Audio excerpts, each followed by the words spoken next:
आपण मिरचीची भजी बनवणार आहोत, पण त्याच्यामध्ये बटाट्याची भाजी बनवू। आता ही मिरची मी स्वच्छ धुवून घेतलेली आहे आणि तिच्या पूर्ण अशा बिया आपण काढून घेतलेल्या आहेत आणि आता पूर्ण त्या प्रत्येक मिरचीला म्हणजे असं आतमध्ये थोडासा असा मीठ लावायचं आहे, म्हणजे तिची टेस्ट खूप छान लागते। आणि ही जी मी बटाट्याची भाजी आहे ती बटाटा मी एक बॉईल करून घेतलेला आहे, त्याच्यामध्ये सगळं म्हणजे मीठ, हळद, मसाला वगैरे, कोथिंबीर, कढीपत्ता आणि अद्रक लसूणची पेस्ट टाकलेली आहे।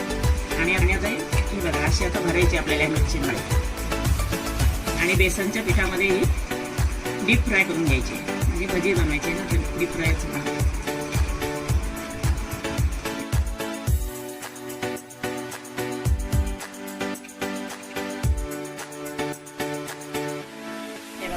आता हे पूर्ण आपण सगळं ह्या भाजी मिरचीमध्ये भरून घेतलेली आहे।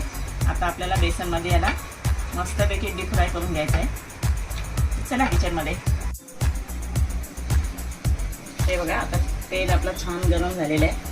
आता हा बेसन आपण असं थोडं जाडसरच घ्यायचं आहे, असं सोडायचं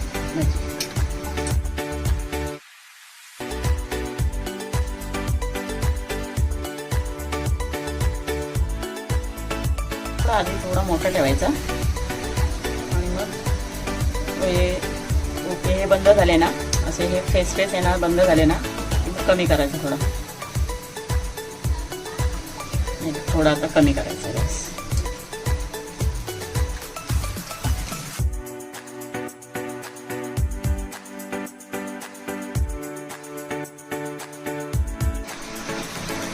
छानपैकी अशा टम फुगलेले आहेत, आता आपण काढून घेऊया।